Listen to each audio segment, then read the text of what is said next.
Namaskar, this is Kapildev Sharma and I once again welcome you to my YouTube channel English by Kapildev Sharma. This time for the very first video of closed test in English, जो ना सिर्फ banking SSC के students के लिए भी काफी difficult जरूर होता है। तो चाहे वो आपका बैंक के एसबीआई पीओ, आईबीपीएस पीओ के एग्जाम्स हो या फिर क्लर्क के एग्जाम्स हो या फिर एसएससी, सीजीएल, सीएचएसएल या किसी भी एग्जामिनेशन में क्लोज टेस्ट को बाखूबी पूछा जाता है। कल मैंने इसका प्रैक्टिस सेट अपलोड किया था जिसमें सिर्फ क्वेश्चंस थे। ये वीडियो में आंसर्स हैं विद प्रिसाइज एक्सप्लेनेशन जो आपसे बोलना चाहूंगा, और चूंकि ये फर्स्ट वीडियो है तो यहाँ पर कुछ स्ट्रैटेजी भी आपको जरूर मार्क करूंगा। आगे आपका सपोर्ट रहा तो और भी वीडियोस क्लोज टेस्ट के मैं जरूर अपलोड करूंगा। तो स्टार्ट करते हैं क्लोज टेस्ट इन इंग्लिश, जो लगभग हर एग्जामिनेशन का एक जरूरी वेटेज है, ना सिर्फ ग्रामर के लिए, वोकैबुलरी के लिए भी और ओवरऑल हमारे स्कोर के लिए भी। So let's start the session of cloze test in English. हाँ, आगे बढ़ने से पहले कुछ नोटिफिकेशंस आपसे कहना चाहूँ कि आप चाहें तो मुझे इंस्टाग्राम पर फॉलो कर सकते हैं with the same handle Kapil music boy. थोड़ा बहुत म्यूजिक का शौक है। ट्विटर भी सेम यूजर नेम है कपिल म्यूजिक बॉय। आप जरूर ज्वाइन कीजिए मेरा टेलीग्राम चैनल। वो ठीक है पर्सनल है, ये प्रोफेशनल है कि आपको जो भी डाउट्स होती हैं, क्वेरीज होती हैं, परेशानी है, मेरी क्लासेस के नोटिफिकेशन चाहिए, कब कहां पर क्या है, वो सारे आपको टेलीग्राम चैनल और ग्रुप में मिल सकते हैं। तो please join my Telegram channel with the same name English by Kapil Dev Sharma. आप सर्च बॉक्स से भी फाइंड कर सकते हैं, डिस्क्रिप्शन में लिंक है, वहां से भी ज्वाइन कर सकते हैं। प्लीज डू ज्वाइन दैट, और अपनी क्वेरीज को आप मेरे ग्रुप में जरूर पूछ सकते हैं। हाँ, फेसबुक पेज चाहें तो लाइक कर सकते हैं with the same name English by Kapil Dev Sharma. Do follow me at Unacademy, India's largest and cheapest online learning platform with the same name Kapil Dev Sharma, and I'm a plus educator in the banking stream over there. आप चाहे Unacademy subscription किसी भी stream के लिए, चाहे वो bank, SSC, UPSC, NDA, defence, navy, किसी भी चीज का हो, आप मेरा referral code Kapil sir use करके फ्लैट 10% डिस्काउंट वहां भी पा सकते हैं। Okay, so starting this session of cloze test now. हम सब जानते हैं कि क्लोज टेस्ट हर एग्जाम में पूछा जाता है, बार बार मैंने आपसे यही कहा, और one of the difficult task in English जरूर होता है। क्लोज टेस्ट पे कमांड करने के लिए हमें ना सिर्फ ग्रामर, वोकैबुलरी पर भी अच्छी कमांड चाहिए। जितना एग्जाम का लेवल बड़ा होता है, क्लोज टेस्ट का लेवल उतना ही हार्ड हो जाता है। कुछ बेसिक्स, बिकॉज ये फर्स्ट वीडियो है, इन डिटेल कि जिससे आप क्लोज टेस्ट में अच्छे आसानी से स्कोर कर सकते हैं, अपनी एक्यूरेसी और स्कोर दोनों बढ़ा सकते हैं। ऑफ कोर्स हम जानते हैं क्लोज टेस्ट एक ऐसी एक्सरसाइज है जहां पर कि आपको एक पैसेज दिया जाता है जिसमें से सर्टेन वर्ड्स को आपको मिस करके देते हैं। मैंने कई बार आपसे कहा, चाहे वो आरसी हो, चाहे पैराजंबल हो, चाहे क्लोज टेस्ट हो, तीनों बनते एक ही पैसेज से हैं। एक पूरा पैसेज आपका है, उसी में से क्वेश्चंस पूछ लिए जाए तो वो आरसी हो जाता है, उसी के स्टेटमेंट्स को शफल करके लिख दिया जाए तो वो पैराजंबल या सेंटेंस रीअरेंजमेंट हो जाता है, और कुछ वर्ड्स को अगर मिसिंग दिखा दें तो वो आपका क्लोज टेस्ट बन जाता है। ऑब्वियसली मैंने आपसे कई बार कहा कि इंग्लिश की आपको अच्छी कमांड होनी चाहिए अच्छे एग्जाम्स के क्लोज टेस्ट करने के लिए। इजी वंस बिगिनर्स के लिए इजी हो जाते हैं, लेकिन इन पर कमांड करना बहुत डिफिकल्ट है, बिकॉज ना सिर्फ ग्रामर, आपको वोकैबुलरी, दोनों ही चीजों को अच्छा स्टैंडर्ड जरूर रखना होगा। ध्यान रखिएगा कि हम अपने अकॉर्डिंग क्लोज टेस्ट में आंसर ना दें कि मेरे हिसाब से ये सही है। आपको उसी राइटर यानी दिए गए पैसेज का फ्लो, कॉन्टेक्स्ट, टोन, थीम, जो कुछ भी है वो समझकर चलना होगा। मतलब हम सब जानते हैं, you must not be watching the very first video of mine. ये ऐसा नहीं कि जिंदगी में पहली बार क्लोज टेस्ट देख रहे हैं, आपने भी पढ़ा होगा। फिर भी मैं अपनी तरफ से एक एग्जांपल देना चाहूं कि मान लीजिए कोई स्टेटमेंट लिखा है कि demonetization was a blank space decision. I repeat, demonetization was a blank space decision. अब आपको ऑप्शंस अगर दिए जाएं गुड और बैड, मैं दो ही ऑप्शन दे रहा हूं, तीन चार और भी हो सकते हैं, समवॉट सेटिस्फैक्टरी कह दीजिएगा या ऐसा वैसा जो आप कहना चाहें। जो लोग इसको अच्छा मानते हैं उनकी नजर में अच्छा डिसीजन है तो मेरा फ्लैट आंसर नहीं गुड डिसीजन। जो उसको गलत मानते हैं कि ये बेकार डिसीजन था तो मेरा फ्लैट आंसर ना it was a bad decision, और मेरी नजर में ठीक ठाक है यार, मुझे कोई ज्यादा नहीं फर्क पड़ा उससे, तो मेरे लिए समहाउ समवॉट क्लियर भी हो सकता है। मुझसे आंसर नहीं मांगा, जज कीजिए। कई बार आपसे कहा, चाहे वो बैंक, एसएससी, कोई भी एग्जाम हो, आपके क्लोज टेस्ट, आरसी यानी फंक्शनल पार्ट जो इंग्लिश का है, रीडिंग पार्ट जो बनता है, वो अक्सर अखबारों से उठाए जाते हैं, और अखबारों की tone positive, negative, sarcastic, humorous कुछ भी हो सकती है। तो अगर फॉर एग्जांपल किसी बीजेपी वाले से पूछा जाए तो जो राइटर जिसने वो एडिटोरियल लिखा था वो किसी बीजेपी का है तो ऑफ कोर्स वो उसका फेवर करेंगे, that was a good decision. आपसे नहीं पूछा गया, आपका क्लोज टेस्ट नहीं है वो। मान लीजिए फॉर एग्जांपल वो कांग्रेस का है तो शायद वो उसको अपोज करेंगे और वो लिखेंगे know that was a bad decision. अब आप अपना आंसर ना रखें, नहीं बहुत अच्छा डिसीजन था या बहुत बुरा डिसीजन था, आपको ऑथर की टोन के अकॉर्डिंग, क्लोज टेस्ट या पैसेज की थीम के अकॉर्डिंग आंसर्स रखने हैं। फर्स्ट एंड फॉरमोस्ट रिक्वेस्ट है, खुद के अकॉर्डिंग आंसर्स बच्चे रखते हैं। ये सही तो लग रहा है सर, अरे आपको सही लग रहा है, राइटर ने उसको अपोज किया है, सपोर्ट किया है, सरकास्टिकली बोला है, प्लीज ऑथर की टोन थीम देखकर ही आंसर दें। एक हम्बल रिक्वेस्ट है specifically for cloze test in English, please. हाँ, ध्यान रखिए कि उसको पूरा पढ़ लीजिए। थरली एक बहुत अच्छा शब्द है, ग्रामर के लिए भी, वोकैबुलरी के लिए भी और यूजेज के लिए भी, कि हाँ किसी चीज की हर बारीकी से जाएं। एट अ ग्लैंस आप पहली बार पढ़ेंगे जल्दी से तो आपको अंदाजा लग जाता है कि पैसेज है किस बारे में, और टोन पॉजिटिव नेगेटिव जो आपसे बार बार कहा वो क्या है। उसके बाद एक बार धीमे से वापस पढ़ लीजिए जिससे आपको और बेहतर अंडरस्टैंडिंग हो जाए। फिर जाकर क्वेश्चंस पिक कीजिए, अप्रोप्रिएट वर्ड्स देखिए, क्या आपके अकॉर्डिंग नहीं, थीम ऑफ द पैसेज के अकॉर्डिंग बेहतर ऑप्शंस हो सकते हैं, उनको फिल करने की कोशिश कीजिए। आई रिक्वेस्ट यू, बिना थरली रीड किए यानी बिल्कुल डिटेल में पढ़े बिना आंसर्स ना रखें। आप अपना आंसर रखेंगे जो आपके अकॉर्डिंग सही है, जो एग्जाम में गलत बाखूबी होता है। ध्यान दीजिए कि आपको जिस स्टेटमेंट में पूछा गया है कि it was not allowed to go और permitted to go whatever it is, वो पिछले सेंटेंस को भी लिंक करके आया है और इस स्टेटमेंट की डिपेंडेंसी आगे भी है, बिकॉज ये पैसेज है एक इंडिविजुअल फिलर या फिर एरर डिटेक्शन नहीं है। आई रिपीट कि जिस स्टेटमेंट में आप कोई फिलअप रखने वाले हैं क्लोज टेस्ट का, उसकी डिपेंडेंसी पिछले वाले स्टेटमेंट पर भी है, पूरे थीम पर है, और उसी स्टेटमेंट के बाद आगे क्लोज टेस्ट की थीम जाएगी। तो अगर कहीं नेगेटिव टोन चल रही है और उसके बाद पॉजिटिव है तो आप अपने वर्ड्स को शफल कर सकते हैं, या फिर वाइस वर्सा। रिपीटेशन वही कहना चाहूंगा, खुद के अकॉर्डिंग आंसर्स प्लीज ना रखें। हमेशा सेंटेंसेस को साथ में लेकर चलें कि अगर यहां पर ऐसा है तो इससे पहले क्या बात हुई थी, या फिर नहीं समझ आ रहा तो इसके आगे क्या होने वाला है, जो आपको बेहतर अंडरस्टैंडिंग उन ऑप्शंस को पिक करने की देता है। जो मैंने कुछ लिखा होगा, रिमेंबर के पैसेज में हमेशा सेंटेंस कनेक्ट होते हैं विद ईच अदर। प्लीज ऐसी गलती ना करें कि आप एक सेंटेंस को इंडिविजुअल लेकर उसका फिल इन द ब्लैंक्स कर दें, एरर डिटेक्शन कर दें। Please please and please try to come up with logical connections that link up the sentences together. आपके आंसर्स हमेशा सही होंगे। अगर नहीं हो पाता है, चाहे आप मैथ्स करें या फिर इंग्लिश करते हैं या कोई भी स्ट्रीम करना चाहें, चाहे वो एरर डिटेक्शन क्यों ना हो, एक बहुत बेहतर प्रोसेस फॉलो होती है हर जगह पर, एलिमिनेशन। हम सब जानते हैं elimination is the best process, सब कहते हैं इस बात को और सच भी है कि अगर कौन सा आंसर मुझे नहीं मिल पा रहा है तो एक काम कीजिए, और मैं अभी भी कहूंगा कि एलिमिनेशन सबसे पहले स्टार्ट कीजिए। ये गलत है, ये गलत है, ये गलत है। अगर आप तीन को क्रॉस कर देते हैं आइदर ग्रामेटिकली और कॉन्टेक्चुअली यानी मीनिंग के हिसाब से, तो आपके पास ऑप्शन 5 नहीं फिर 2 ही बचते हैं। तो चॉइस आपको 2 में बनानी है, 5 में नहीं। सबसे पहले एलिमिनेट कीजिए, हैज लिखा है, थर्ड फॉर्म चाहिए, ये V1 है V2 है। सिर्फ मीनिंग क्लियर होने से भी काम नहीं चलेगा। तो एलिमिनेशन हम सब जानते हैं बेस्ट प्रोसेस है। एक बार जल्दी से उन अनफिट या फिर इलॉजिकल या फिर ऐसे अप्रोप्रिएट वर्ड्स को हटा दीजिए जो वहां पर सुटेबल नहीं है, और आप एलिमिनेट करने के बाद पाएंगे 2 से 3 मैक्सिमम आपके पास ऑप्शंस रह जाते हैं। कई बार 2 ही रह जाते हैं। एक आध बार एडवर्ब चाहिए तो सिर्फ एक एडवर्ब है, मेरे पास एक आंसर है, भले ही मुझे उसका मीनिंग ना पता हो। एलिमिनेशन जरूर ट्राई कीजिएगा। Last but not the least, हर बार कहा, दुनिया में कोई भी परफेक्ट नहीं है, ना ही जिस दिन हम पैदा होते हैं ये सब चीजें जानते हैं। तो जितनी आप प्रैक्टिस करते हैं उतनी आपकी एक्यूरेसी और परफॉर्मेंस बेहतर होता जाता है। इनिशियली अगर आपको हार्ड लगते हैं क्लोज टेस्ट, जो ऑनेस्टली होते हैं अच्छे एग्जाम्स में, तो पहले इजियर वन से स्टार्ट कीजिए, पहले बेसिक्स वन से स्टार्ट कीजिए, थोड़ी वोकैबुलरी एनहांस करें, ग्रामर पर भी रोल प्ले करने दीजिए, और बाद में डिफिकल्ट पर जाकर अपनी एक्यूरेसी आप बाखूबी बढ़ा सकते हैं। Practice with patience is the key to success, no matter for cloze test, for C, for parajumbles और एनीवेयर। ठीक है, स्टार्ट करना चाहूंगा इन्हीं बातों से कि हाँ, हार्ड वर्क और प्रैक्टिस का कोई तोड़ होता ही नहीं है।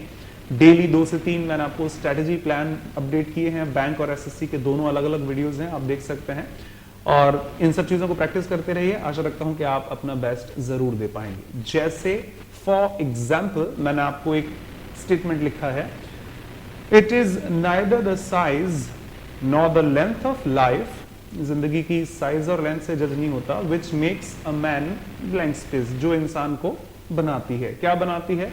इंसान बनाती है, पोलाइट बना सकती है, बेहतर बनाती है, हम्बल बनाती है। आंसर मैंने एक बार लाइव क्लास में भी पूछा था बच्चों से, आंसर्स आते हैं B, C, A, D, D। ये क्लोज टेस्ट का आंसर नहीं है, ये आपका आंसर है, ये आपका परसेप्शन है। किसी को लगेगा कि जिंदगी की लेंथ और इससे हमारा इंसान होना तय नहीं होता। कोई डिफाइन कर सकता है ना, हम बेहतर कैसे हो सकते हैं जिंदगी की लेंथ के हिसाब से। आपसे आंसर नहीं मांगा, क्लोज टेस्ट की थीम के हिसाब से आपको आंसर रखना है। तो ये फिलर में कभी आ नहीं सकता बिकॉज चारों ऑप्शन सही है। अब फिर कौन सा होगा आपसे नहीं पूछा गया। क्लोज टेस्ट को पूरा पढ़िए, थरली स्टडी कीजिए। हाँ, उसके बेहतर इंसान होने की बात की थी तो ह्यूमन हो सकता है, अगर उसको पोलाइटनेस दिखाने की जरूरत थी तो बी या फिर सी डी हो सकते हैं। तो ऐसी गलतियां ना करें कि हम इसका आंसर सर ए सही लग रहा है, सर बी भी तो सही है, सी भी तो सही है, हमें सब सही लगते हैं। We need to be precise as per the tone और the theme of the author. ठीक है, काफी बोल ली है मैंने। स्टार्ट करते हैं। चूंकि ये फर्स्ट वीडियो था इसलिए इतना डिस्क्रिप्शन दिया कि हमेशा ऑथर की थीम टोन देखकर चलिए और अप्रोप्रिएट वर्ड्स को फिल कीजिए एलिमिनेशन के बाद, अदरवाइज खुद का आंसर आपको गलत रखता है। फर्स्ट पर पहुंचने से पहले वापस कह दूं, ये क्लोज टेस्ट का वीडियो है, सेपरेट प्लेलिस्ट है, आप चेक कर सकते हैं, आपको और भी वीडियोस मिल जाएंगे। इसके अलावा पैराजम्बल्स और आरसीज की भी सेपरेट प्लेलिस्ट है, तो मेरे चैनल को स्क्रॉल करके प्लेलिस्ट सेक्शन देख लीजिएगा, आपको noun, pronoun, adjective, article, verb, etc सारी प्लेलिस्ट स्टेप बाय स्टेप जरूर मिल जाएंगी, क्योंकि जनरली चैनल पर उनको ढूंढना या फिर सर्च में शायद ना मिले, लेकिन हर चीज की मैंने प्लेलिस्ट बना दी है। Vocabulary, one words, idiom phrases, root words, हर चीज अवेलेबल है। तो एक बार चैनल स्क्रॉल करके देख लीजिएगा, प्लेलिस्ट सेक्शन में ऐसी कई चीजें जो आप नहीं जानते थे आपको जरूर मिल सकती हैं, जो आपके एग्जाम या फिर पर्सनल लाइफ के लिए बेनिफिशियल हो। Starting the first one. Okay, एक बार वापस एक चीज और कहना चाहूं, बहुत बोलते हैं सर आप, कल मैंने इसका प्रैक्टिस पीडीएफ शेयर किया था एक वीडियो के सहारे ही, पहले वहां से प्रैक्टिस कर लीजिएगा, खुद का टाइम मैनेजमेंट स्कोर सब देख लें, तब यहां पर आंसर्स और एक्सप्लेनेशन को जरूर देखिएगा। ठीक है, चलिए एक बार मैं जल्दी से पढ़ लूं कि पॉजिटिव, नेगेटिव, सार्कास्टिक, ह्यूमरस क्या टोन है, जिसके बाद मुझे ऑप्शंस पिक करने में आसानी रहेगी। आई am blank space, that my first meeting with the leaders of Association of Southeast Asian Nations comes at a historic moment. ठीक है, मेरी पहली मीटिंग बहुत अच्छी जगह पर हुई है। The 50th anniversary of founding. During those 50 years, not only my country, the Republic of Korea, अब मैं मुझे इंडियन बनकर नहीं, मुझे कोरियन बनकर ही आंसर रखने होंगे, बिकॉज आई लिखा है, आपको उस थीम में जरूर जाना होगा। But almost all of Asia has been utterly transformed. Asians' role in this and spreading economic has been essential to the recent success. ठीक है, पॉजिटिव टोन है, सक्सेस दिखाई है, एक अच्छी चीजें दिखाई जा रही हैं। कोशिश करूंगा पॉजिटिव वर्ड्स को प्रायोरिटी दूं। कोरिया के लिए Asian has blank space been a special and valued friend. Last year, some 6 million Koreans visited Asian members in both states as tourists for business. ठीक है, कोई नेगेटिविटी मुझे तो हाल फिलहाल नहीं दिख रही। Approximately 500,000 citizens of Asian member states now live and work in Korea, while blank space 300,000 Koreans lives and work in the Asian countries. This is one example of why Korea's ties with this are more than just intergovernmental relations. मुझे तो सब positive दिखा, Korea और ऐसे कुछ relations की बात की गई है, उनके टाइप्स की जरूर बात की गई है। आधा पैसेज और देख लेते हैं। Our relationship is blank space in the most personal way possible, though the intertwining of so many individuals' lives. ठीक है, the fact should not surprise anyone. The forging ahead together, साथ में खुद को improve करने के हिसाब से, which was blank space by Asian leaders at the 27th summit in November 2015, states that the group strives to be a people-centered, people-oriented community that seeks to build a caring and sharing society. हर चीज positive है, कोई negativity है नहीं हाल फिलहाल, which is blank space and where the well-being, livelihood and welfare of the people are enhanced. People first has been my political philosophy as well, and it's a vision in line with the spirit of Korea's candlelight revolution that lit and heated up the winter in Korea a year ago. ठीक है, कोई हाल फिलहाल ऐसा नहीं है। Korean and Asian एक bonding और relationship भी दिखाया है, नॉट ओनली जो गवर्नमेंटल है, साथ में भी हो सकता है। And Asian share a common philosophy भी कॉमन है हमारी, that values people and that shared blank space with will set path that Korea and Asian take together in the years and decades ahead. आपने भी पढ़ लिया होगा, नहीं पढ़ा है तो पॉज करके इस वीडियो से देख लीजिए या फिर पिछले वीडियो से प्रैक्टिस जरूर कर लीजिएगा। Now filling the options over there. The first one, I am blank space, कि मेरी जो पहली मीटिंग है लीडर्स ऑफ एसोसिएशन साउथ, जिसको हम शॉर्ट में ASEAN लिखते हैं, उनके साथ है 50th एनिवर्सरी पर। तो अगर मेरी, अभी आपसे वापस कहा कि खुद को वहां रखिए, खुद के अकॉर्डिंग आंसर्स ना रखें, थीम ऑफ द पैसेज और टोन ऑफ द पैसेज के अकॉर्डिंग। अगर मेरी फर्स्ट मीटिंग इतनी बड़ी उस पर हो तो भाई मैं तो क्या बोलूं खुद के लिए। ऑप्शंस देखते हैं। एक्सकल्पेट, अब आपको स्ट्रॉन्ग रखनी होगी टू बी ऑनेस्ट। कल्प्रिट पता होगा शायद दोषी को कहा जाता है, और एक्स हमेशा काटने को कहते हैं एक तरह से। तो एक्सकल्पेट का मतलब किसी को सजा से मुक्त कर देना, यानी दोषी करार ना करना, या फिर जो पहले दोषी था उसको बरी कर देने के तौर पर कहा जाता है। Exculpate, free someone from his blames and all, उसको फ्री कर देना, रिहा कर देना। आई एम ब्लैंक स्पेस, पहली बात तो एम के साथ वर्ब की फर्स्ट फॉर्म नहीं आती, मुझे दोनों चीजें दिखेंगी। ग्रामर पहले दिखती है कि एम के साथ वर्ब की फर्स्ट फॉर्म नहीं आ सकती, तो एक्सकल्पेट हो नहीं सकता, इम्पॉसिबल, चाहे इसका मतलब कितना भी अच्छा क्यों ना होता। आई एम बैंडिंग, मैं झुक रहा हूं, दैट मेरा माई फर्स्ट माइट बी, झुकूंगा तो नहीं लेकिन शायद रिस्पेक्ट दिखाने के लिए प्रॉबेबली हो, मेरी 50th है ना, बैंडिंग शायद मुझे ठीक नहीं लग रहा। हाँ, ग्रामेटिकली सेटिस्फाई हो सकता है, ये तो ग्रामेटिकली ही गलत है, फर्स्ट फॉर्म नहीं आ सकती, neither grammatically not contextually. I am dilated, seems better, अगर मेरे पास कोई ऑप्शन नहीं हुआ तो सीम्स बेटर, मैं खुश हूं बिकॉज मेरी फर्स्ट मीटिंग इतने बड़े ओकेजन पर जरूर है। एग्जॉनरेट का मतलब भी यही होता है कि किसी को एक्स, वापस वही है, किसी को बरी कर देना, रिहा कर देना, एक तरह से in general terms of that. वो फिर से नहीं हो सकता बिकॉज वर्ब की फर्स्ट फॉर्म है, ना तो मीनिंग या फिर ग्रामर दोनों सेटिस्फाई नहीं होती। इलास्टिक होना, आई होप सो, ये इररिलेवेंट ऑप्शन है, इसका कोई फर्क ही नहीं पड़ता। Best option, I am dilated कि मेरी जो फर्स्ट मीटिंग है वो इतने बड़े एक मोमेंट पर मेरे लिए हो पा रही है। Let's check, 100% that must be the answer, अगर आप बेहतर कॉन्टेक्स्ट को कॉम्प्रिहेंड कर पाते हैं तो, ठीक है। And of course C D जो भी है मुझे नहीं पता, लेकिन delighted is the answer. I am delighted that my first meeting with the leaders of association of this and that at a historic moment of that. ठीक है, next one, during the 50 years my, ठीक है। Asians role in blank space and spreading, हमेशा आपसे कहा आगे भी देखकर चलिए, पीछे भी देखकर चलिए। एमेंसिपेट, हार्नेसिंग, यील्डिंग, लिबरेट और विंडिकेट। एमेंसिपेट भी वही होता है, किसी को फ्री कर देना, रिहा करना, बरी करना, सेम गिल्ट वगैरह से किसी को हटा देना। और विंडिकेट का भी यही मतलब होता है। तो ये चार शब्द एक दूसरे के लगभग सिनोनिम्स हैं, आप ध्यान रख सकते हैं। एमेंसिपेट किसी को बरी करना, रिहा करना, free from blame and all, और set free, vindicate, clear summons, blames and all, वो भी सेम मतलब रखता है। ये ऐसे नेगेटिविटी तो किसी को दिखाई नहीं है। हाँ, एक काम करते हैं, हार्नेसिंग हो सकता है मीनिंग के हिसाब से, बिकॉज हार्नेस करना होता है, आपने घोड़े को देखा होगा, घोड़े पर हार्नेस लगाई जाती है जिससे कि हम उसका यूज बना पाते हैं। तो इसके दोनों मीनिंग है, टू यूज समथिंग, और बेहतर मीनिंग कहना चाहूं, to use your resources in a proper manner, जो आपके पास है उसका बेहतर इस्तेमाल करने को हार्नेस कहा जाता है। To make use of your resources in a better manner, harnessing. Yielding produce करने को कहा जाता है, उत्पन्न करना किसी चीज का। लिबरेट हो नहीं सकता बिकॉज अच्छा कुछ काम करते हैं, ग्रामर। इन प्रपोजिशन है, अगर आप मुझसे पढ़ते हैं तो इन बातों को जानते होंगे, जनरली भी जानते होंगे, मैंने तो कई बार मेंशन किया है। प्रपोजिशंस के साथ अगर वर्ब है, ऑब्जेक्ट आते हैं, ऑब्जेक्ट नाउन प्रोनाउन होते हैं, तो नाउन प्रोनाउन है तो ठीक है, मुझे नाउन प्रोनाउन कुछ नहीं दिख रहा है इनमें से। वर्ब आती है तो वर्ब की आईएनजी फॉर्म आती है। तो पहले मैं एक काम करता हूं, ग्रामर जज कर लेता हूं, मीनिंग भी चेक कर लेंगे। आईएनजी फॉर्म आती है, यस, आईएनजी फॉर्म आती है, आईएनजी फॉर्म आती है। एक और सहारा आपके पास, पिछला आगे दोनों देखकर आप सबने पढ़ा होगा पैरेललिज्म, कि एंड के साथ हमेशा समान चीजों को जोड़ा जाता है। She is beautiful and intelligent, दो एडजेक्टिव्स हैं। राम एंड श्याम, दो नाउन हैं, सेंटेंस का सब्जेक्ट ऑब्जेक्ट हो सकती हैं। बिटवीन यू एंड मी, दो ऑब्जेक्ट हो सकते हैं प्रपोजिशन या कंजंक्शन की सहायता से। तो एंड के बाद अगर आईएनजी है तो 100% एंड के पहले भी आईएनजी होगी। एक लिंक मुझे ग्रामर की यहां से मिली। और इन एक प्रपोजिशन है, प्रपोजिशंस के साथ वर्ब हमेशा आईएनजी में आती हैं। तो मेरी फर्स्ट ग्लैंस, हर बार आपसे कहा एलिमिनेट दोज ऑप्शंस, मैंने फर्स्ट हटा दिया, थर्ड हटा दिया, फोर्थ हटा दिया, जो भी है फोर्थ एंड फिफ्थ हटा दिया। दो ऑप्शन है मेरे पास। अब थीम देखकर चलिए, harnessing, to make better use of your resources, अपनी चीजों को बेहतर इस्तेमाल करना। यील्ड, प्रोड्यूस करना, कुछ उत्पन्न करने के तौर पर। इनका जो रोल रहा है blank space and spreading, economic, कुछ और आएगा, has been essential to the region success. अगर आप किसी बात को आगे, उसी सेंटेंस का हिस्सा है, वैसे तो मैं भी खुश हूं, मेरी मीटिंग इतनी अच्छे पॉइंट पर हो रही है, आगे एक शब्द मिला मुझे, सक्सेस दिखाई है आपने, तो प्रोड्यूस करने को सक्सेस पर रखना से बेहतर होगा अपनी चीजों का बेहतर इस्तेमाल करना, सक्सेस जरूर दिला सकता है। आई होप सो, प्रायोरिटी दोनों ठीक ठाक हैं, बट मोस्ट अप्रोप्रिएट अगर देखा जाए तो हार्नेस हो सकता है। इनका जो रोल रहा है उन चीजों का बेहतर यूटिलाइजेशन करने में। दूसरी बात आप भी कह सकते हैं सर, प्रोड्यूस करना भी तो हो सकता है, सक्सेस वहां से भी मिलती है।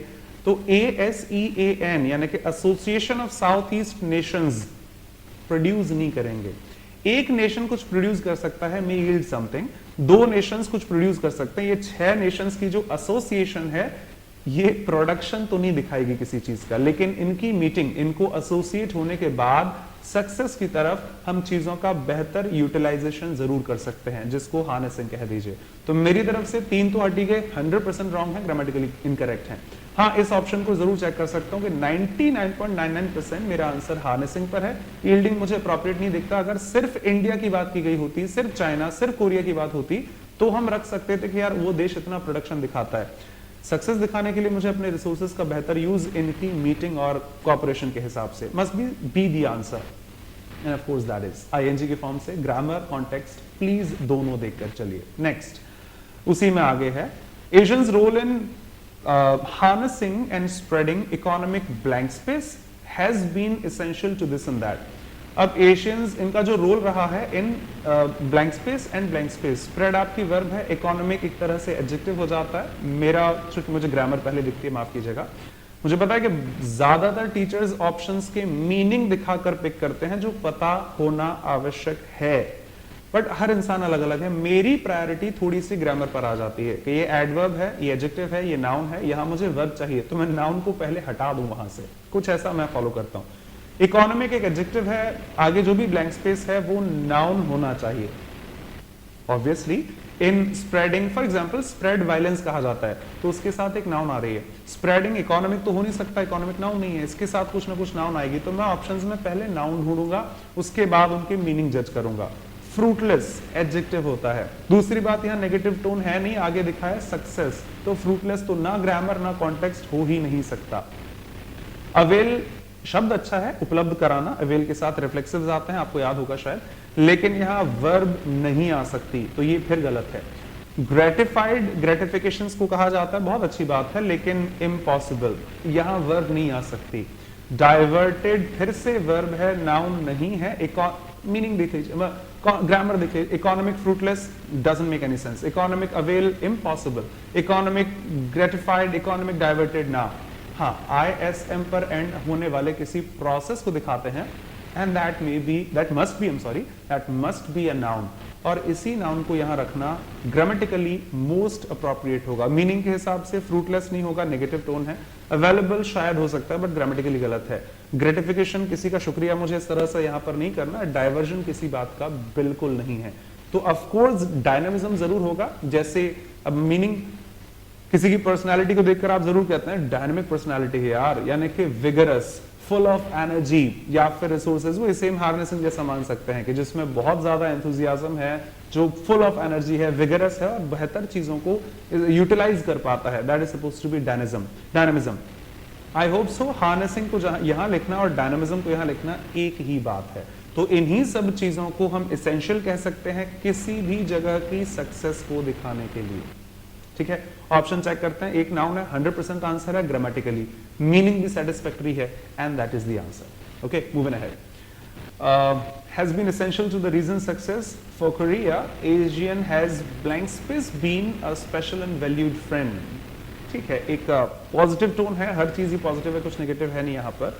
लेकिन कोरिया के लिए ये जो कंट्रीज रही हैं, ये हमेशा, देखिए रफ आंसर मेरी समझ में पैसेज वो दिखाएगा, has always been a special and valued friend। एक पॉजिटिव शब्द आना चाहिए, हमेशा ये लोग हमेशा दोस्त की तरह हैं। तो अगर ऑप्शंस में ऑलवेज है तो मैं आंख बंद करके पिक कर दूंगा, ऑलवेज या फिर ऐसा कोई शब्द जो पॉजिटिव टोन दिखा पाए। ठीक है, ग्रामर वापस वही कहना चाहूं, मीनिंग के हिसाब से बहुत सारे टीचर्स पढ़ाते हैं, थोड़ा मैं ग्रामर दिखा दूं तो ऑलवेज इंग्लिश में एडवर्ब होती है, आपको याद होगा शायद। और दूसरी बात, यहाँ नाउन प्रोनाउन आ भी नहीं सकते, हैज बीन के बीच में सिर्फ एडवर्ब आ सकती हैं। He has always done this, हमेशा तुम ये करते हो। यू आर ऑलवेज लेट, ऐसी जगहों पर सिर्फ एडवर्ब आती हैं। वर्ब वो खुद है, हैज बीन के बीच नाउन, प्रपोजिशन, एडजेक्टिव तो वैसे भी नहीं आ सकते। एक काम करते हैं, पहले एडवर्ब देख लेते हैं। हैज, आपको लगता है हैज अम्यूज्ड बीन, दो वर्ब साथ में नहीं आएंगी, अम्यूज्ड और बीन। दूसरी बात, मीनिंग के आधार पर भी अम्यूज मनोरंजन को कहा जाता है, अम्यूजमेंट पार्क्स आपने सुने होंगे, अम्यूजिंग कोई चीज मनोरंजक जब है, तो यहाँ मनोरंजन की बात तो हो नहीं रही, बिकॉज ये लोग दोस्त रहे हैं, वो भी प्रोफेशनल लेवल पर, तो अम्यूज्ड मीनिंग के तौर पर भी नहीं आ सकता। ग्रामर तो खराब हो चुके, बिकॉज वर्ब और वर्ब साथ में नहीं आएंगे। एन्चेंटेड, जैसे V2 V3 बीच में नहीं आ सकती, वैसे ही हैज के बाद V2 V3 नहीं आ सकती, बिकॉज हैज बीन खुद एक पेयर है। एक एडवर्ब, जैसे मैंने आपसे कहा, सिर्फ एक ऑप्शन रखती है। तो एन्चेंटेड मीनिंग के आधार पर जादुई को कहा जाता है, बी विज्ड एक तरह से, और जादू वादू यहाँ बिल्कुल ना ग्रामर अलाउ करेगी थर्ड फॉर्म V2, ना ही मीनिंग के आधार पर ये सही है, तो ये भी गलत है फॉर श्योर।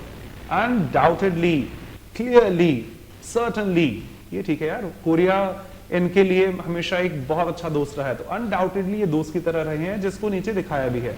ये हमेशा इनके ना सिर्फ गवर्नमेंट, उससे ज्यादा रिलेशन रहते हैं, तो ये ठीक है बिकॉज एडवर्ब भी है और एक पॉजिटिव शब्द भी है। अनडाउटेडली दे आर फ्रेंड्स, बिना किसी डाउट के दे आर फ्रेंड्स, तो ये ठीक ठाक है। क्या और भी ऑप्शंस हैं? स्टॉन्च, स्टॉन्च एक तरह से लॉयल को कहा जाता है, जो किसी के प्रति लॉयल है, एक तरह से लॉयल्टी दिखाने का काम करता है। एडजेक्टिव है, वैसे वर्ब भी होती है इंग्लिश में, लेकिन जनरली एडजेक्टिव की तरह इस्तेमाल करते हैं। किसी के एटीट्यूड यानी कि उसकी सोच के प्रति लॉयल होना या फिर कमिटेड होने को भी स्टॉन्च कहा जाता है एज एन एडजेक्टिव। बीच में नहीं आ सकता है, एडवर्ब चाहिए। लॉयल मीनिंग पर तो हो सकता है, अगर आप इसे मीनिंग के तौर पर रखना चाहें कि लॉयल्टी के तौर पर, कमिटेड हैं बिकॉज हमेशा से फ्रेंड की तरह रहे हैं, तो ये ग्रामेटिकली गलत है, मीनिंगफुली सही है, लेकिन ग्रामर गलत आप नहीं रख सकते। सो स्टॉन्च ऑल दो एक मीनिंगफुल वर्ड है, लेकिन यहां पर नहीं आ सकता बिकॉज ये एडवर्ब नहीं है। दे हैव आप पढ़कर देख लीजिए, Asian has staunch been seems awkward because adjectives has been के बीच नहीं आते। कांस्टेंट, अगर कॉन्स्टेंटली होता तो मैं प्रायोरिटी दे सकता था। कांस्टेंट भी अच्छा शब्द है, मीनिंग के आधार पर 3 शब्द हैं आपके पास, ग्रामेटिकली 1 शब्द है, तो हमेशा आपसे रिक्वेस्ट की कांस्टेंटली चल जाता, कांस्टेंट नहीं चल सकता। Has constant been, constantly been हो सकता था। एक ही ऑप्शन है मेरे पास जो सिर्फ ऑनेस्टली एक ऑप्शन है, that must be answer. So they have undoubtedly been a special and valued friend. ठीक है, प्लीज ग्रामर फॉलो कीजिएगा, ज्यादातर बच्चे हमेशा मीनिंग के हिसाब से पिक करते हैं, and of course that is the answer. आगे बढ़े तो both as tourist and all approximately 500,000 citizens live and work in Korea, जबकि फिफ्थ ऑप्शन है 300,000 Koreans live and work in those countries। तो लगभग इतने लोग वहां रहते हैं और लगभग इतने लोग यहाँ पर रहते हैं, तो लगभग जैसा मुझे कोई शब्द चाहिए। थ्वार्टेड, आपको लगता है थ्वार्ट बीच में आ सकता है? थ्वार्ट वैसे हिंड्रेंस को कहा जाता है, रुकावट पैदा करना, किसी चीज को रोकना होने से, ये कहा जाता है। तो यहाँ मेरा वही आंसर है, आई एम सॉरी, ग्रामेटिकली नहीं आ सकता बिकॉज वाइल थ्वार्टेड 300 कोरियंस, एक तो आप रोकने का मीनिंग दिखा रहे हैं और वो यहाँ पर रहते भी हैं, काम भी करते हैं, तो रोकना मीनिंग से भी गलत है, ग्रामर भी गलत है। अच्छा, पर एनियल, जो मैंने कहा इसी तरह इसको प्रोनाउंस कीजिए, पर PER और ENNIAL। मैंने रूट वर्ड्स में भी आपको शेयर किया था, एन हमेशा एक तरह से वार्षिक को दिखाता है, AN भी उसी टर्म्स में आते हैं, तो इसको ऐसे ध्यान रखिए बिकॉज संधि करने के बाद 2 वर्ड्स के लेटर्स, प्रोनाउंसिएशन, मीनिंग चेंज हो जाता है। पर एनियल का मतलब होता है, मैं वही कह रहा हूं, पर एनियल, हर साल किसी चीज का आना, यानी कि lasting for a long long long time, पता नहीं कब तक वो चीज चलती रहेगी, उसको फॉरएवर एक तरह से मान लीजिए पर एनियल कहा जाता है। तो ये ग्रामेटिकली सेटिस्फाइड नहीं है बिकॉज वाइल पर एनियल 300 कोरियंस, भाई कोरियंस हमेशा तो नहीं रहेंगे, उन इंसानों की बात की जाए तो ये कॉन्टेक्चुअली सही नहीं है, ग्रामेटिकली भी सही नहीं है। थ्रिल्ड, ऐसे थ्रिलिंग, कोई थ्रिलिंग बात तो नहीं हो रही यहाँ पर, माफ कीजिए। रफली, अब ये वो रफ नहीं है वैसा कुछ दिखाने के लिए, सरफेस के लिए, लेकिन हाँ रफली का मतलब भी अप्रोक्सीमेटली के तौर पर ही होता है। मुश्किल से 5-7 लोग थे, रफली 5 to 7 स्टूडेंट्स वर देयर। रफली लगभग के तौर पर भी अपना मीनिंग प्ले करता है, तो ये ठीक है। ऊपर लिखा है अप्रोक्सीमेटली इतने लोग और लगभग इतने लोग यहाँ पर हैं, तो ये मेरे हिसाब से सही है, रफली इतने लोग वहां पर हैं। This is pronounced ecstatic, I am sorry, ecstatic कहा जाता है, ये हमेशा जॉय और फुल ऑफ एनर्जी, हैप्पीनेस को दिखाता है, तो ऐसा कोई मीनिंग नहीं है। दूसरी बात, ग्रामेटिकली भी गलत है। कॉमन सेंस के हिसाब से लगभग इतने लोग वहां पर रहते हैं, जबकि लगभग इतने लोग जो हैं, रफली लगभग इतने लोग वहां पर काम करते हैं, ETC। ठीक है, grammar plus vocabulary the best combination.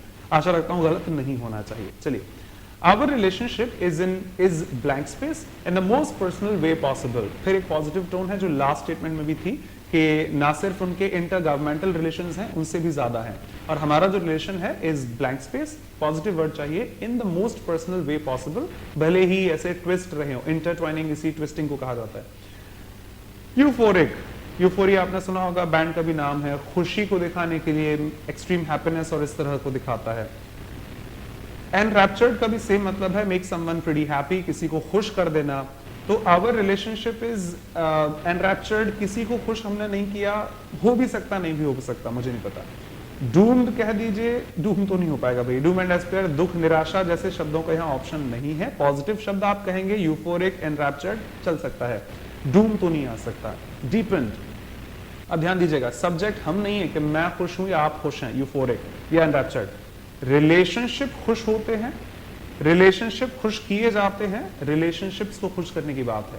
या फिर किसी रिलेशन को गहरा किया जाता है यानी कि स्ट्रॉन्ग बनाया जाता है, या फिर वीक हो सकता है। यहां पर नेगेटिव टोन है नहीं, पॉजिटिव टोन है, तो हमारा रिलेशनशिप बहुत डीप है यानी बहुत गहरा रिलेशन कहा जा सकता है, जो अक्सर इस तरह के कलाकुल टर्म्स इस्तेमाल किए जाते हैं, ना सिर्फ हिंदी, ऑफ कोर्स इंग्लिश में भी। Seems to me must be the answer। एक और चेक कर लेते हैं। Forlorn ये नहीं हो सकता बिकॉज अकेले को दिखाता है, तो ये नेगेटिव शब्द है, ये नेगेटिव शब्द है, can't be the answers।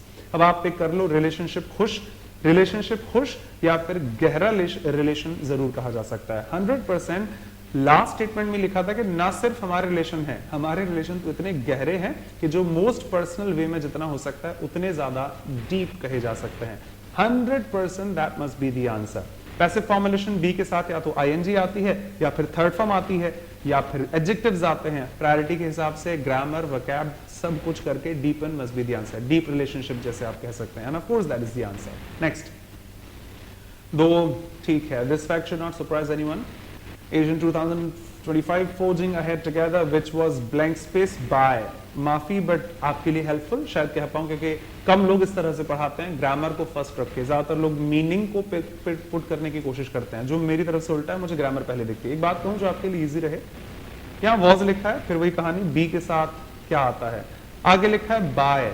तो इतना आप सब पढ़े लिखे हैं कि जब कभी बी के साथ क्या फॉर्म रखी जाए जिसके बाद बाय हिम, बाय कुछ भी आ सकता है, 100% इट मस्ट बी पैसिव। जैसे for example he killed his friend, तो his friend was killed by. He invited his friend was invited by. तो वॉज ब्लैंक स्पेस, जो भी आपको लिखना है, कुछ भी अच्छी बात होगी, done by these leaders and this and that। तो मुझे पैसिव फॉर्म चाहिए, ये बात पक्की है। it was done by, और पैसिव में V3 आती है, तो मुझे यहाँ V3 पिक करनी है। endorsed हो सकता है ग्रामर, प्रिवेलिंग नहीं हो सकता क्योंकि पैसिव में ing नहीं आती। काउंटर साइन में ing थर्ड फॉर्म है ही नहीं, हटाइए इसको, इसमें भी नहीं है। आप चेक कर सकते हैं। आप जहां पहले मीनिंग पिक करेंगे, जो अक्सर हर स्टूडेंट करता है और ज्यादातर टीचर्स यही सिखाते हैं, टू बी ऑनेस्ट। मेरा पहला ग्रामर है जो ऑप्शंस में 2 तो एलिमिनेट कर ही देता है लगभग, और बचते 1-2 को आप मीनिंग के हिसाब से एलिमिनेट कर सकते हैं। मैक्सिमम टाइम्स आपके पास 1 या फिर 2 ही ऑप्शन रह जाते हैं। जैसा मैंने हर बार कहा, एडवर्ब चाहिए एडवर्ब पिक करो, एडजेक्टिव चाहिए एडजेक्टिव, थर्ड फॉर्म चाहिए आईएनजी चाहिए, प्लीज पिक कीजिए। हर बार मीनिंग सेटिस्फैक्टरी हो सकता है, प्रिसाइज ना हो सकता। चलिए, so it was endorsed by, ये हो गया, मैंने ग्रामर सेटिस्फाई कर दी। 100% आंसर एक बार चेक कर लूं, यस इट इज, तब मैं ज्यादा बोलूं इसके लिए। And of course that must B, कुछ और लिखा होता तो मुझे सर्च करना पड़ता, गलत आंसर है। मीनिंग चेक कर लेते हैं दूसरी पॉसिबल वे में कि which was blank space by Asian leaders and all. तो it was endorsed by, endorse आप जानते होंगे एंडोर्समेंट्स भी कहे जाते हैं, अपनाना किसी चीज को, अप्रूव करना, एक्सेप्ट करने को कहा जाता है। तो जब आप किसी ग्रुप के एसोसिएशन की बात करते हैं, उनके भी रिलेशनशिप बहुत स्ट्रांग है, आपको वही थीम लेकर आनी पड़ेगी, तो किसी भी चीज को अपनाया जा सकता है, यानी कि एक्सेप्ट किया जा सकता है, अप्रूवल दिया जा सकता है। तो ये स्वाभाविक सी बात है, by the leaders eight there, ठीक है, कोई गलत नहीं है। क्या बाकी गलत है ऑनेस्टली, या फिर वो भी सही है, तो मुझे चॉइस सोचनी पड़े मीनिंग के आधार पर। प्रिवेल कहा जाता है, प्रूव समवन मोर पावरफुल। वैसे प्रिवेलिंग का मतलब करंट भी होता है, जो अभी चल रहा है वो बहुत अच्छा शब्द है। प्रिवेल एक तरह से आपने देखा होगा, किसी से ज्यादा सुपीरियर दिखाना, ज्यादा पावर दिखाना, बेहतर दिखाने को हम अक्सर प्रिवेल से यूज करते हैं। मान लीजिए कोई पहले राजा था, एक छोटे से एग्जांपल के सामने कहना चाहूं, और अब कोई और राजा है, तो ऑफ कोर्स उसकी पावर उससे ज्यादा रही होगी इन जनरल टर्म्स, इसीलिए वो राजा बना। तो करेंट चीजों को प्रिवेलिंग कहा जाता है एक चीज, और किसी को बेहतर प्रूव करना, शो सम मोर पावर, उसको प्रिवेलिंग हमेशा कहा जाता है। तो प्रिवेलिंग हो सकता है, लेकिन मेरा एंडोर्समेंट बेहतर है, रिलेशनशिप्स हमारे बहुत अच्छे हैं, तो ये पैसिव फॉर्मुलेशन में वहां पर है। मैं मना नहीं करूंगा, प्रिवेलिंग हो सकता है, लेकिन ग्रामेटिकली गलत है तो नहीं आ सकता, माफ कीजिए। काउंटर साइन बिल्कुल नहीं हो सकता, बिकॉज साइन करना ठीक है, काउंटर साइन दोबारा साइन करना किसी भी चीज पर जबकि ऑलरेडी वहां पर साइन है, तो ऐसी कोई मीनिंग की मुझे जरूरत नहीं है, बिल्कुल नहीं। विजेता, फिर वही बात, अगर मैं ये नहीं बोलता कि ये पैसिव वॉइस में थर्ड फॉर्म चाहिए, तो आई स्वेयर बी ऑप्शन है। कुछ लोगों के लिए ये भी हो सकता है, सर हो सकता है लीडर्स ने वहां पर साइन कर दी हो, जिस बात की बात हो रही है, दोबारा साइन किए हो 25th मीटिंग में या 27th समिट में, ये भी सही है। अच्छा देखो, विजेता है बिकॉज एक पॉजिटिव टोन चल रही है, तो हम लोग जीत गए, इसीलिए हमारे साइन वहां पर मांगे गए, डी भी हो सकता है ट्रायम्फेंट दिखाने के लिए। ट्रांसपोर्ट तो नहीं होगा, 5th वाला तो रॉन्ग है। आपके पास मीनिंगफुल वर्ड्स 4 हैं जो रेलेवेंट है मीनिंग के आधार पर, आई वुड से 3 तो है ऑनेस्टली, ग्रामेटिकली एक ही शब्द है। आशा रखता हूं इस वीडियो के सहारे आपको काफी हेल्प मिले। Moving on to the next one, that is the answer. ठीक है, states that the group strives to be a people centred, people oriented community, फिर से पॉजिटिविटी है, that seeks to build a caring and sharing society, which is, फिर वही कहानी, इसके साथ एडजेक्टिव, आईएनजी, थर्ड फॉर्म, इसके अलावा कुछ भी नहीं, which is blank space and where the well-being, livelihood and welfare of the people are enhanced। देखिए वो by the people जैसी कुछ कहानी लिखी है कि लोगों को ही हमें सोचकर चलना है, एक ऐसी कम्युनिटी बनानी है जो शेयरिंग केयरिंग हो और लोगों की ही सब सोच कर चले और क्वालिटीज को एनहांस कर पाए। ग्लीफुल, खुश करने को कहा जाता है एक तरह से। इलेटेड, वापस खुश करने के सेंस में आता है। Inclusive, including all those terms, adjective adjective adjective. Autograph तो नहीं आ सकता, विच इज ऑटोग्राफ, ना ये हटा दीजिए। Neither grammar no meaning. Persistent हो सकता है, मेरी वोकैबुलरी जितनी भी है मेरे पास, one of the best words in my vocabulary और जो मुझे पसंद है, निरंतर प्रयास करते रहना किसी चीज को पाने के लिए is called persistent. Constant efforts to achieve something is said to be persistent. तो परसिस्टेंट एडजेक्टिव है, परसिस्टेंस कहा जाता है, वो दृढ़ संकल्प आप हिंदी में कह सकते हैं इसे, तो ये भी अच्छा हो सकता है। अब इनमें से कौन से वर्ड्स को मैं दिखाऊं तो आप चेक कर लीजिए। मुझे एक ऐसा ग्रुप बनाना है जो पीपल सेंटर्ड हो, पीपल ओरिएंटेड कम्युनिटी हो, जिसमें कि मुझे केयरिंग शेयरिंग सोसाइटी बनानी है। खुश करने की बात तो नहीं होगी बिकॉज लोग नेगेटिव सेंस में भी खुश हो जाते हैं, तो मुझे ये खुश करने वाले वर्ड्स को पहले हटा देना चाहिए। ग्लीफुल मेरे हिसाब से नहीं होना चाहिए, इतना अप्रोप्रिएट नहीं है, बिकॉज जब इतने बड़े बड़े नेशंस की बात हो रही है तो सिर्फ लोगों को खुश करना मेरा मेन उद्देश्य नहीं होना चाहिए। इलेटेड वापस खुश करने को दिखाएगा ना। और एक ऐसी सोसाइटी जो परसिस्टेंट रहे, मे बी दी ऑप्शन, लेकिन एक ऐसी सोसाइटी जहां पर वह लोगों का भला, लिवलीहुड, वेलफेयर सब कुछ एनहांस करते रहें, तो यहां परसिस्टेंट से बेहतर शब्द इंक्लूसिव है। एक ऐसी सोसाइटी हमें बनानी है इंक्लूसिव जिसमें ये सब कुछ है। क्या? वह आपको जगह भी दिखाई है इंक्लूजन के तौर पर, जगह मतलब फिगरेटिव टर्म्स में, कि एक ऐसी सोसाइटी बनानी है जिसमें कि inclusive of that, inside that, wellbeing, livelihood, welfare of the people are enhanced, ये सारी चीजों को एनहांस किया जाए। सीम्स टू मी, वापस कहूंगा, ग्लीफुल, रिलेटेड, ऑटोग्राफ गलत है, परसिस्टेंट हो सकता है। वैसे सोसाइटीज परसिस्टेंट नहीं होती, हम लोग परसिस्टेंट होते हैं, constant efforts to achieve something. लेकिन किसी सोसाइटी में क्या चीज है, जब हम भी कोई नया मकान लेते हैं, फ्लैट लेते हैं, तो यही तो जज करते हैं यहाँ पर क्या क्या है इंक्लूसिव, क्या क्या नहीं है। Seems to me a better option C, and of course that is. हाँ चलिए moving ahead. People first has been my blank space political philosophy. एक एडजेक्टिव या फिर नाउन चाहिए, कि वर्ब नहीं आ सकती, एडवर्ब्स नहीं आ सकती। People first has been my फिर से एडजेक्टिव है तो नाउन आएगी, बिहेविंग एज एन एडजेक्टिव, या फिर एडजेक्टिव खुद आएगा। My political philosophy as well, लोगों को फर्स्ट रखना मेरी हमेशा की पॉलिटिकल फिलॉसफी रही है। एंचेंट, खुशी को दिखाता है, nice to meet you, glad to meet you, enchante pronunciation होना चाहिए इसका। सुपरस्क्राइब यानी कि एक तरह से किसी चीज पर वापस अंकित करना किसी चीज को, स्क्राइब और उसमें सुपरस्क्राइब ज्यादातर डॉक्यूमेंट्स के लिए यूज करते हैं, जब कुछ चीज आपको पॉइंट करनी है, लिख देनी है ऊपर किसी डॉक्यूमेंट को, उसको सुपरस्क्राइब कहा जाता है। मे बी इंपॉर्टेंट हो सकता है, इंपॉर्टेंट है ये, इंपॉर्टेंट नहीं है। मीनिंग के आधार पर लैक ऑफ एनर्जी को डिनोट करता है, जब आपके अंदर एंथुसियाज्म या फिर एनर्जी नहीं है।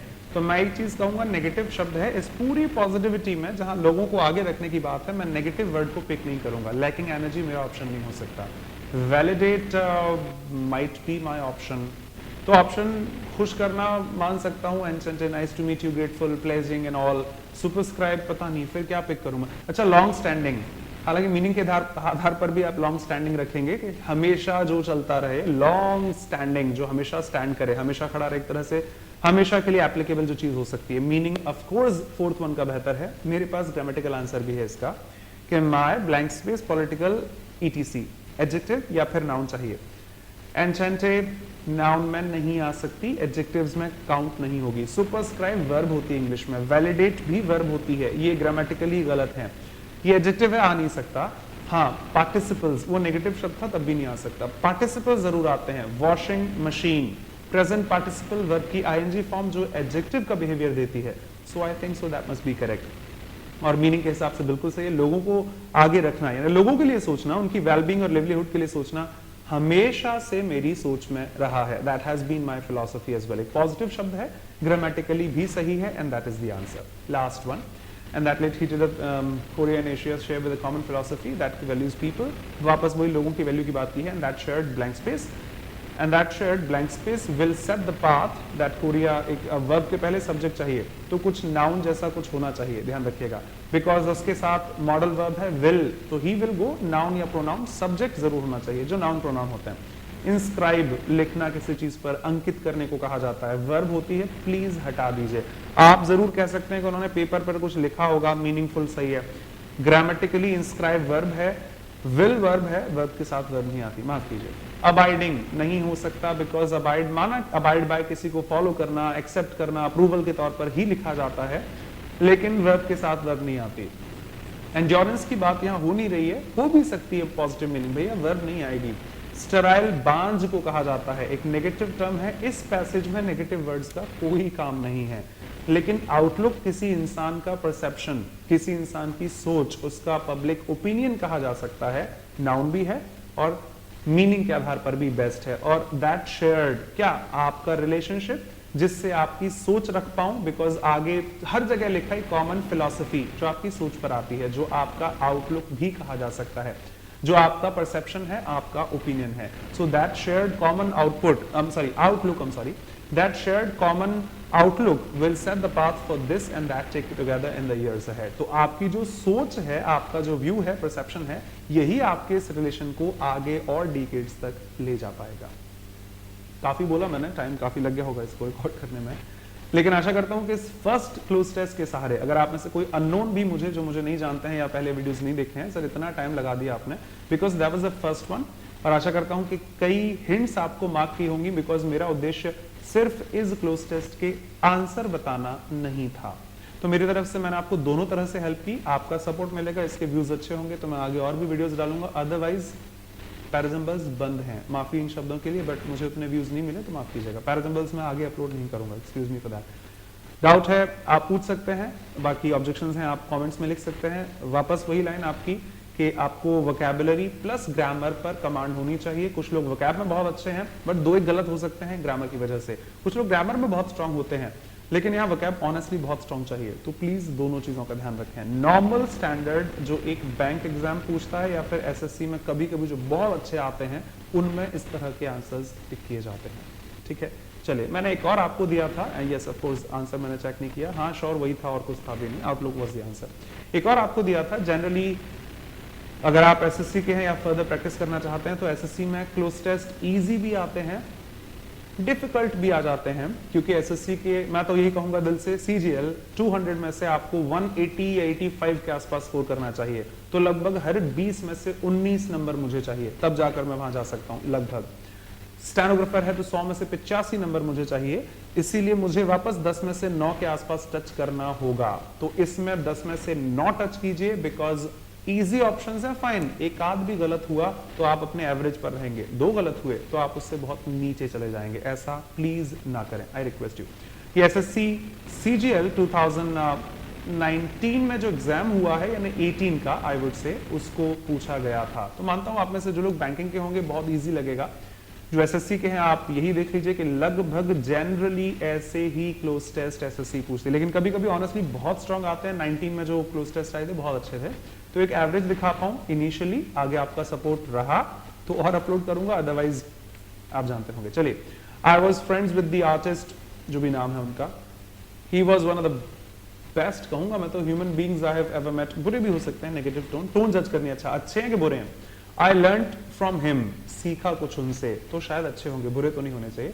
When we were in Baroda, we had meals together, हम लोग शायद साथ में खाना खाते थे, तो ये तो यार पॉजिटिव टोन है। All the time, I blank space remember how his caretaker family to him, he would often, his children to school and taught mathematics. His studio was in of the house for anyone to, ठीक है, negative tone तो नहीं है, positive शब्दों को ही वापस मुझे pick करना है। Let's have the options. First one, मैं इनका दोस्त था, he was one of the human beings, positive tone, तो आप जानते होंगे one of the in general आप कहना चाहें, one of the best human beings, one of the finest actors in India, one of the ऐसे ही कुछ शब्द आते हैं, उनमें से एक, one of the tallest statues in the world generally, find a impossible answer.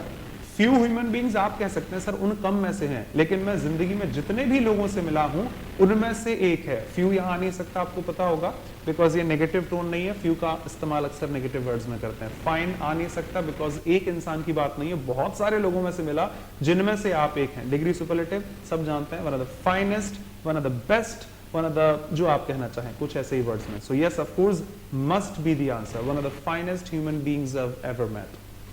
I learned, मैं उनसे सीखा। पॉजिटिव टोन है, मैथ्स वगैरह भी सिखा रहे हैं आगे शायद बच्चों को भी, तो अच्छा ही होगा। I learned a lot from him, तो मैं उनसे काफी कुछ सीखा। भैया यही ऑप्शन है, और देखें गलत है क्या, द मोर नहीं होगा, a lot होता नहीं है, द लेस नेगेटिव टोन नहीं है, तो माफ कीजिए एक ही ऑप्शन है मेरे पास। वापस कह दूं, ये CGL Tier 2 2018 का पेपर जो 19 में हुआ था, 11th of September 2019 का ये CGL Tier 2 का सेट में से एक क्लोज टेस्ट है। तो SSC वाले ध्यान रखिएगा, हाँ जी इतने ही लगभग इजी आते हैं, स्टैंडर्ड सुधरा है, बेहतर होंगे, प्रैक्टिस कर लीजिए, आपके लिए बेनिफिशियल रहेगा, कोई बात नहीं। मेरे बहुत अच्छे लोगों में से एक, मैंने काफी कुछ सीखा उनसे। I learn a lot from him. Fine.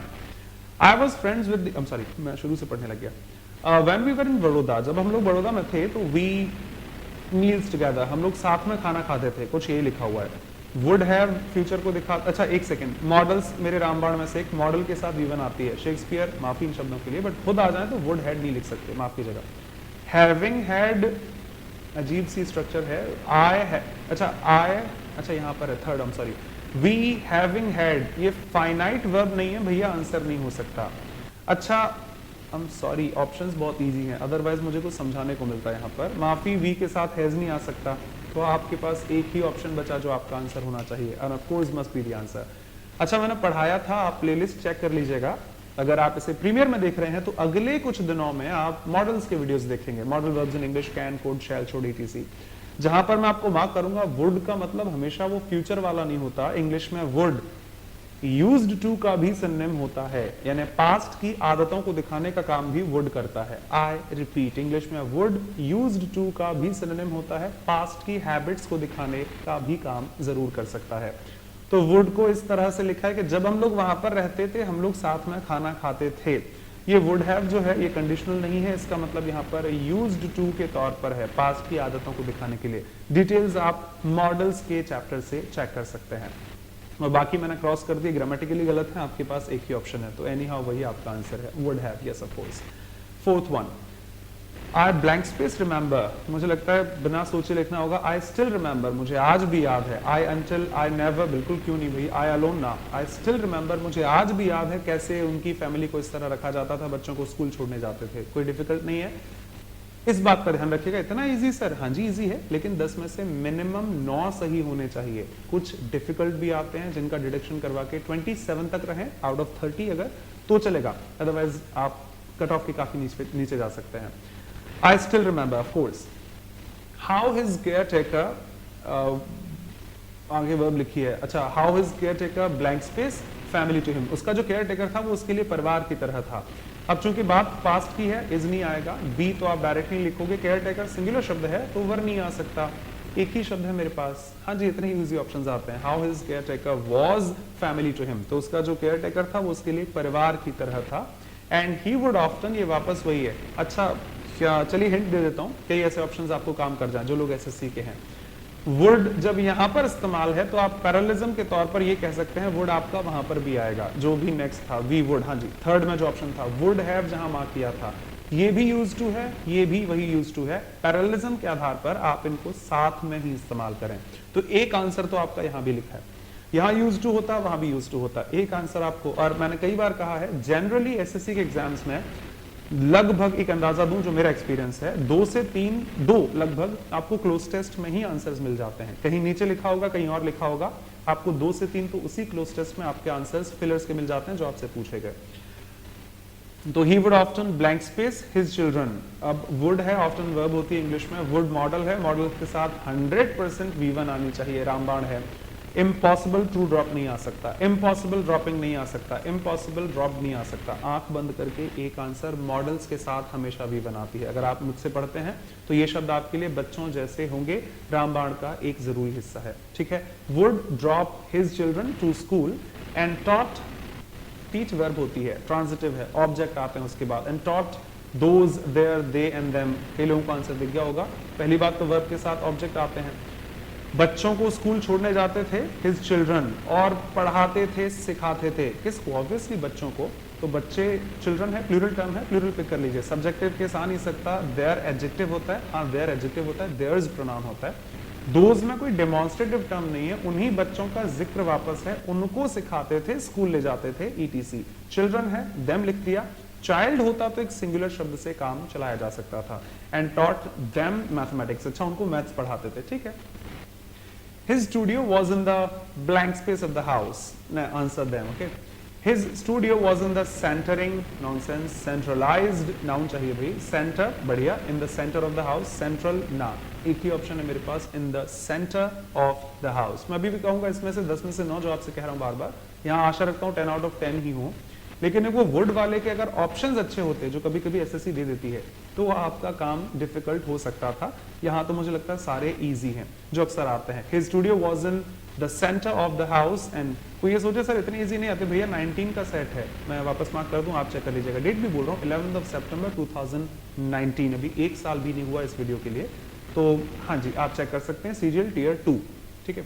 चलिए, was in the centre of the house, fine. And blank space for anyone to come in and open, ठीक ठाक है। and was opening खुल रहा था, तो किसी एक वक्त की तो बात नहीं की है। and opens present की बात नहीं की है। and opening हो सकता है, जितनी ग्रामर मुझे आती है। his studio was center of the house, उसका स्टूडियो घर के बीच में था, जो भी आप कहना चाहें। and के साथ जो जोड़ेंगे वो सेम होगा। तो स्टूडियो के बारे में कुछ बताया है और स्टूडियो ओपन था यानी खुला रहता था। वर्ब नहीं है, एडजेक्टिव है। खुली है दुकान या बंद है? खुल रही है जैसा सेंस नहीं है। तो वॉज ओपनिंग पिक ना करें, गलती मत कीजिएगा, क्योंकि वॉज ओपनिंग एक इंस्टेंट को दिखाएगा। अच्छा स्टूडियो खुल रहा है भैया, रुक जाओ दो, it is opening, she is coming, आ रही है वो। और ये पास्ट की बात है तो या तो हमेशा खुला रहता था या फिर बंद रहता था। आपको एक इंसिडेंट नहीं दिखा सकते, जनरल बात करनी होगी। तो माई स्टूडियो इज ओपन, दुकान खुली है या खुली रहती थी, that is open for anyone to come in on. अगर आप वॉज ओपनिंग रखना भी चाहें तो ध्यान रखिएगा वॉज और वॉज 2 बार नहीं लिख पाएंगे, एंड मीनिंगफुल है ही नहीं तो वो गलत है अपने आप में। ओपनिंग हो नहीं सकता, खुलने की बात नहीं हो रही, खुला रहता था, as an adjective open over here. And last one, that is the answer, for anyone to come in, जो कोई भी अंदर आ जाए, खुला है। Blank space at his work. अब जज कीजिए, टू लुक, देखना, उनके काम को देखने के लिए एक तरह से। टू वॉच, ये चलो एक तो बोलूं कि यार गलत हो सकता है, लुकिंग अपॉन नहीं होगा डायरेक्टली, ये कम इन एडवर्ब है। आप लोग कितना जानते हैं, कम इन, अंदर आ जाइए, तो ये इन यहाँ प्रपोजिशन नहीं है, एडवर्ब है, ध्यान रखिएगा। फॉर लुकिंग, चलो ठीक है, चल जाएगा। सर वॉच मतलब भी देखना, लुक मतलब भी देखना, चलो ध्यान से देखना जो भी है। मुझे क्या पता उसके स्टूडियो में लोग ध्यान से देखने जाते थे या फिर साधारण देखने जाते थे, तो दोनों सही हैं। अगर ये लाइव होता, अच्छा ये है पैटर्न, तो मैं आपको पॉज करके आपसे पूछता आंसर्स, और आई एम प्रीटी श्योर आप लोग भी लिख सकते हैं जो एटलीस्ट प्रीमियर में इसको देख रहे हैं, आज की बात कर रहा हूं। आप लोग जज कर लीजिए पॉज करके मेरा आंसर क्या होता, क्या मैं 10 में से 10 या फिर 9 ही रह पाएंगे मेरे। तो लुक भी सही है, और मैं कहता हूँ स्टूडियो में बंदा काम कर रहा है, ध्यान से भी देख सकते हैं। आंसर दोनों सही है, कई लोगों के आंसर लुक होगा, कई का वॉच होगा। मेरा आंसर हमेशा ग्रामेटिकल रहता है। आप किसी भाषा की ग्रामर सेटिस्फाई नहीं करेंगे तो आप गलत हैं, चाहे मीनिंग कितना भी अप्रोप्रिएट क्यों ना हो। आगे एट लगा है, और आप सब जानते होंगे वॉच के साथ एट नहीं आता। कई बार कहा फिलिप्स के आगे पीछे देखकर चलिए। लुक के साथ एट जरूर आता है। आई रिपीट, इफ आई से वॉचिंग एट टेलीविजन नहीं होता, वॉचिंग टेलीविजन होता है, लेकिन look at me common see line है, लुक एट दैट, वो देखना जरा। तो चूंकि यहाँ आगे एट लिखा है, आप सिर्फ मीनिंग प्लेस ना करें, हमेशा की रिक्वेस्ट है, बाकी आपकी मेजॉरिटी आपके हाथ है। इस एट की वजह से मेरा आंसर लुक है। वापस कह दूं, अगर ये एट नहीं होता तो यहां किसी भी कीमत पर लुक आंसर नहीं हो सकता था, फिर वॉच प्रायोरिटी में जाता, फिर तो डी वैसे ही ब्लॉक हो जाता। इसीलिए सिर्फ एक ऑप्शन आपका है, to look at his work, because proposition proposition proposition है, प्रपोजिशन है जो लुक के साथ आता है। लुक एट होता है, वॉच एट इंग्लिश में नहीं होता। That was quite easy, I think so. 9 मान सकता हूँ, एक आध गलती आपसे हो जाती। Thank you for this session. आपके साथ में मेरे वर्ड्स वापस वही हैं। मेरा जो पैराजम्बल्स में पढ़ाता हूँ, जहां भी बहुत अच्छा फीडबैक मिलता है, मुझे मेरे ही चैनल पर पैराजम्बल्स का फीडबैक अच्छा नहीं मिला। किसी ने नेगेट नहीं किया, लेकिन नंबर ऑफ व्यूज उतने नहीं रहे। तो मेरे पास बिल्कुल टाइम नहीं है, मैं स्ट्रेट 8 घंटे मुझे हो चुके हैं ये वीडियो रिकॉर्ड करते। 5 बजे से 7:30 से क्लास थी, 9 बजे अभी वापस ये वीडियो रिकॉर्ड कर रहा हूँ, and I swear it is 12:15 तब से लगा हूँ, अभी 12:15 बज चुके हैं। जो लोग प्रीमियर में हैं उनको पता होगा मैं कब से रिकॉर्ड कर रहा हूँ। तो मेरे पास इतना भी टाइम नहीं है कि मैं दिन भर स्लाइड्स बनाऊं। अगर आपका सपोर्ट है तो आगे वीडियोस इस तरह से मिल जाएंगे, अदरवाइज मुझे जब फ्रीडम होगी तब मैं वीडियोस रिकॉर्ड करता रहूंगा। जो लोग मुझे नहीं जानते हैं, माफी इन शब्दों के लिए, बिकॉज ये रेगुलर लाइव सेशन की तरह बोला है। आप बाद में जो इसको देख रहे हैं माफ कीजिएगा इन शब्दों के लिए।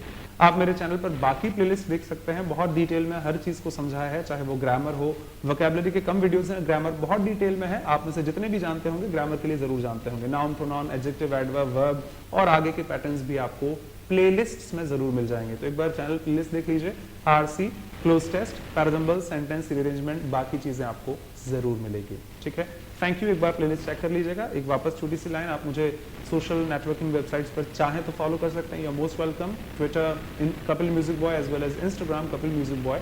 आपकी डाउट्स आप टेलीग्राम ग्रुप में पूछ सकते हैं with the same name English by Kapil Dev Sharma. Channel भी है, ग्रुप भी है। चैनल में आपको नोटिफिकेशंस रहते हैं क्लासेस के, और ग्रुप में आप अपनी डाउट्स पूछ सकते हैं। Facebook page with the same name English by Kapil Dev Sharma, please like कर सकते हैं आप। अनअकैडमी पर जरूर मिलिए, India's largest and cheapest online learning platform. I am a plus educator there in the banking stream. तो अगर आप बैंकिंग के हैं, आइए आपसे अनअकैडमी पर मिलते हैं with the same name Kapil Dev Sharma. और हाँ, अनअकैडमी पर एक बार चेक कर लीजिएगा, बहुत सारे courses, quizzes, batches, reasoning, English, GA, GS, ये सारी चीजें सिर्फ एक बार ही पे करने को मिल जाती है। लगभग 6000 बैंक एसएससी का बोल रहा हूँ फॉर 12 मंथ्स, 12 महीने के 6000 रुपए जनरली। उसमें भी मेरा रेफरल कोड यूज करने पर आपको 10% ऑफ रहेगा किसी भी स्ट्रीम पर, चाहे बैंक, एसएससी, यूपीएससी, कुछ भी आप परचेस करना चाहें तो एक बार चेक कर सकते हैं। और अगर आप सब्सक्रिप्शन चाहें तो मेरा रेफरल कोड कपिल सर भी यूज कर सकते हैं। You are going to get a flat 10% discount. Waiting for your response for the upcoming video. Till then, thank you very much. This is Kapil Dev Sharma. Always welcome to my YouTube channel, English by Kapil Dev Sharma. Thank you.